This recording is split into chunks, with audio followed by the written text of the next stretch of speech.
Hello friends, इस video में हम लोग हिंदी साहित्य का इतिहास आचार्य रामचंद्र शुक्ल जी की जो बुक है उसके भक्ति काल के प्रकरण 3 को यहाँ पर देखने वाले हैं, जिसका नाम है प्रेम मार्गी शाखा या सूफी शाखा। इसके पहले हम लोगों ने प्रकरण 1 और 2 को कंप्लीट कर लिया है। तो चलिए शुरू करते हैं। प्रकरण 3 यहाँ से शुरू होता है। कुतुबन। ये चिश्ती वंश के शेख बुरहान के शिष्य थे और जौनपुर के बादशाह हुसैन शाह के आश्रित थे। इन्होंने मृगावती नाम की एक कहानी चौपाई दोहे के क्रम में सन 1501 में लिखी, जिसमें चंद्रनगर के राजा गणपति देव के राजकुमार और कंचनपुर के राजा रूप मुरारी की कन्या मृगावती की प्रेम कथा का वर्णन है। तो इसमें याद रखने की बात यह है कि ये कुतुबन की रचना कौन सी है? मृगावती है। 1501 में इन्होंने लिखी थी। सूफी शाखा की बात अगर की जाए तो सबसे पहली रचना शुक्ल जी ने किसको माना है? तो सबसे पहली रचना शुक्ल जी ने मृगावती को माना है। इसको कुतुबन की रचना है, ये याद करने का बहुत आसान सा तरीका है। कुतुबन में वन आ रहा है, यहाँ से वन ले लीजिए, यहाँ से मृग ले लीजिए, तो वन में मृग रहती है तो हो गया, यहाँ से कुतुबन का है मृगावती। अगला है मंझन। इनके संबंध में कुछ भी ज्ञात नहीं है, केवल इनकी रची हुई मधुमालती की एक खंडित प्रति मिली है, जिसमें इनकी कोमल कल्पना और स्निग्ध सहृदयता का पता लगता है। मधुमालती के प्रमुख पात्र इस प्रकार हैं: सूरजभान, मनोहर, मधुमालती, प्रेमा, रूपमंजरी, ताराचंद। इसमें मेन हमें याद रखना है कि मंजन की रचना मधुमालती है और इनके जो पात्र हैं वो याद रखना है। आगे है पद्मावत के पहले मधुमालती की बहुत अधिक प्रसिद्धि थी। जैन कवि बनारसी दास जैन ने अपने आत्मचरित में संवत 1660 के आसपास की अपने इश्कबाजी वाली जीवनचर्या का उल्लेख करते हुए लिखा है कि उस समय मैं हाट बाजार में जाना छोड़ घर में पड़े पड़े मृगावती और मधुमालती नाम की पोथियां पढ़ा करता था। ये फ्रेंड्स यहाँ पर जो आत्मकथा की वीडियो मैंने उसमें डाला था, सबसे पहले आत्मकथा बनारसी दास जैन की अर्धकथा को माना जाता है और वही है। तो आत्मचरित यहाँ पर जो लिखा है इसका मतलब है कि जो बनारसी दास जैन की अर्धकथा, उसमें इन्होंने इसकी चर्चा की है और ये दोनों लाइन वहीं से ली गई है। तब घर में बैठे रहे नाहिन हाट बाजार, मधुमालती मृगावती पोथी दोए उचार। तो ये रचना, ये पंक्ति किसकी है? ये बनारसी दास जैन की है। आगे है मलिक मोहम्मद जायसी। यह प्रसिद्ध सूफी फकीर शेख मोहिउद्दीन के शिष्य थे और जायस में रहते थे। इनकी एक छोटी सी पुस्तक आखिरी कलाम के नाम से फारसी अक्षरों में छपी मिलती है। यह सन 1528 ईस्वी के लगभग बाबर के समय में लिखी गई थी। इसमें बाबर बादशाह की प्रशंसा है। फ्रेंड्स, इसमें से हमें जो याद रखना है, सबसे पहला तो इनके गुरु का नाम याद रखना है। दूसरा, आखिरी कलाम फारसी अक्षरों में लिखी गई थी, ये बात याद रखनी है। और उसके बाद आखिरी कलाम में किसकी प्रशंसा की है इन्होंने? तो बाबर की प्रशंसा की है। ये 3 यहाँ से महत्वपूर्ण बातें हमें याद रखनी है। ऐसा क्वेश्चन आ चुका है पहले भी कि किस पुस्तक में किसकी प्रशंसा है, तो ऐसा क्वेश्चन पूछा जाता है। अगला है जायसी का सबसे प्रसिद्ध ग्रंथ है पद्मावत। इसमें इन्होंने शेरशाह की प्रशंसा की है।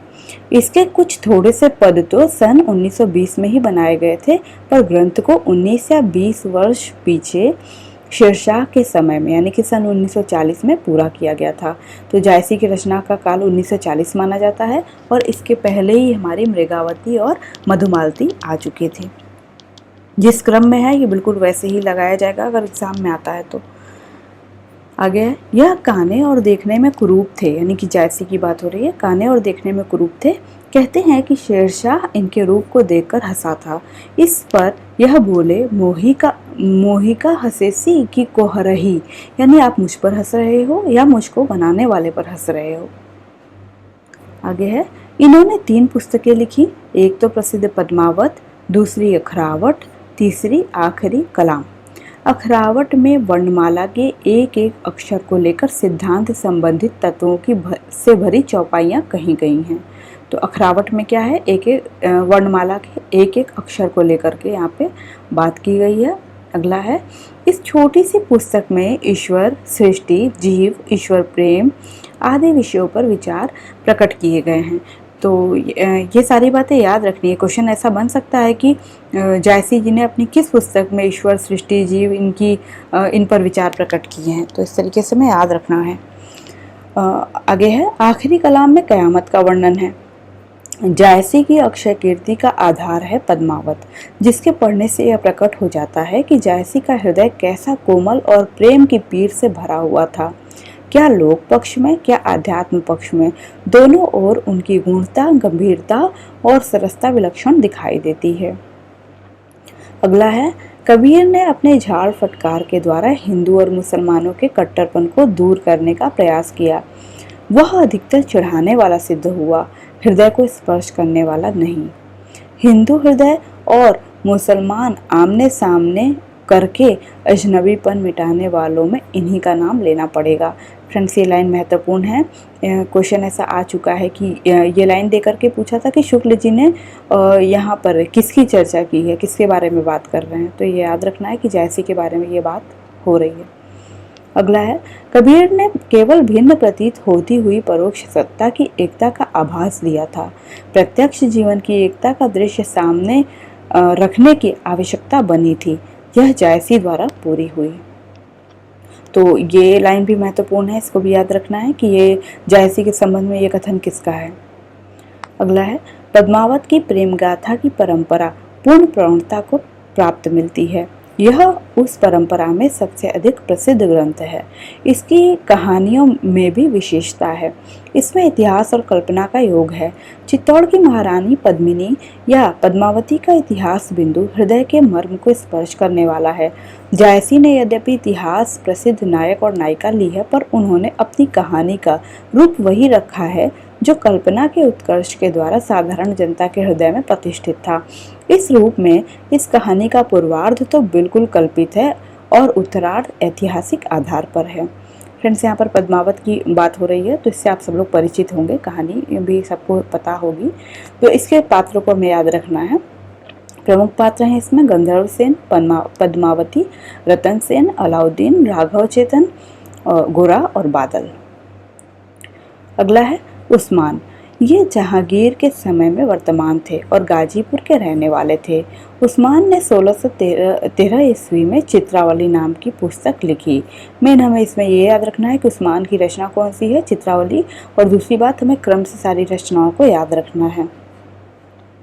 अगला है, कवि ने इस रचना में जायसी का पूरा अनुकरण किया है। जो जो विषय जायसी ने अपनी पुस्तक में रखे हैं, उन विषयों पर उस्मान ने भी कुछ कहा है। कहीं कहीं तो शब्द और वाक्य विन्यास भी वही है, पर विशेषता यह है कि कहानी बिल्कुल कवि की कल्पित है। कहानी के पात्र इस प्रकार हैं: धरणीधर, सुजान कुमार और हीरा। ये 3 पात्र हैं। सुजान कुमार अभी जल्दी ही पूछा भी गया था नेट में कि सुजान कुमार किस रचना का पात्र है, तो ये हमें याद रखना है, महत्वपूर्ण है पात्र। आगे है शेख नबी। ये जौनपुर जिले में मऊ नामक स्थान के रहने वाले थे और संवत 1676 में जहांगीर के समय में वर्तमान थे। इन्होंने ज्ञानदीप नामक एक आख्यान काव्य लिखा, जिसमें राजा ज्ञानदीप और रानी देवजानी की कथा है। तो इसमें बस इतना याद रखना है कि शेख नबी की रचना ज्ञानदीप है। अगला है कासिम शाह। ये दरियाबाद यानी बाराबंकी के रहने वाले थे और संवत 1788 के लगभग वर्तमान थे। इन्होंने हंस जवाहिर नाम की कहानी लिखी, जिसमें राजा हंस और रानी जवाहिर की कथा है। कासिम शाह की रचना है हंस जवाहिर, ये याद रखना है। आगे है नूर मोहम्मद। ये दिल्ली के बादशाह मोहम्मद शाह के समय में थे। इन्होंने संवत 1801 में इंद्रावती नामक एक सुंदर आख्यान लिखा, जिसमें कालिंजर के राजकुमार राजकुंवर और आगमपुर की राजकुमारी इंद्रावती की प्रेम कहानी है। इसमें इन्होंने उस समय के शासक मोहम्मद शाह की प्रशंसा की है। आगे है इनका एक और ग्रंथ फारसी अक्षरों में लिखा मिला है, जिसका नाम है अनुराग बांसुरी। यह पुस्तक कई दृष्टियों से विलक्षण है। पहली बात, इसकी भाषा सूफी रचनाओं में बहुत अधिक संस्कृत गर्भित है। दूसरी बात है हिंदी भाषा के प्रति मुसलमानों का भाव।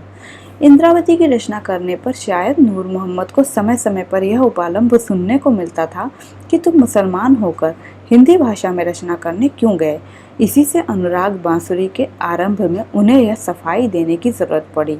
तो ये बहुत ही महत्वपूर्ण लाइन है, इसे याद रखना है कि अनुराग बांसुरी की आरंभ में इन्होंने जो सफाई दी है। ये जानत है वह सृजनहारा, जो किछु है मन मरम हमारा, हिंदू मग पर पाव न राखेऊ, का जो बहुते हिंदी भागेऊ।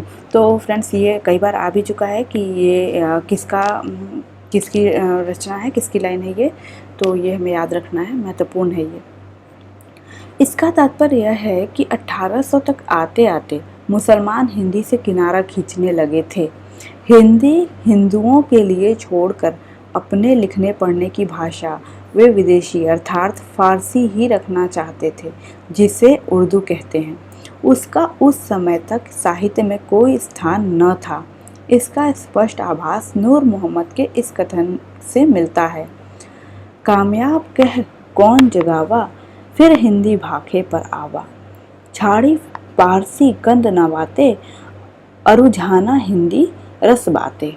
तो ये याद रखना है कि ये नूर मोहम्मद की लाइन है। और बाकी ये 1800 तक आते आते मुसलमानों ने जो है हिंदी से किनारा किया था, ये याद रखने की बात है। और दूसरा, उर्दू उस समय साहित्य में उर्दू का कोई स्थान न था। आगे है, अनुराग बांसुरी का रचनाकाल 1821 है। कवि ने इसकी रचना अधिक पांडित्यपूर्ण रखने का प्रयत्न किया है और विषय भी इसका तत्वज्ञान संबंधी है। एक विशेषता यह भी है कि चौपाइयों के बीच बीच में इन्होंने दोहे ना लिखकर बैरवे रखे हैं। प्रयोग भी ऐसे संस्कृत शब्दों के हैं जो और सूफी कवियों में नहीं आए हैं। अगला है, सूफी आख्यान काव्यों की अखंडित परंपरा की यही समाप्ति मानी जा सकती है। इस परंपरा में मुसलमान कवि हुए हैं, केवल एक हिंदू मिला है। सूफी मत के अनुयायी सूरदास नामक एक पंजाबी हिंदू ने शाहजहां के समय में नल दमयंती कथा नाम की एक कहानी लिखी थी, पर इसकी रचना अत्यंत निकृष्ट है। तो फ्रेंड्स, यहाँ पर हमारा ये सूफी शाखा यहाँ पे समाप्त हो जाता है और इतने ही लोगों की यहाँ पर चर्चा की है इन्होंने, शुक्ल जी ने। तो सुनने के लिए धन्यवाद। मिलते हैं हम लोग अपने अगले वीडियो में किसी अन्य टॉपिक के साथ। धन्यवाद।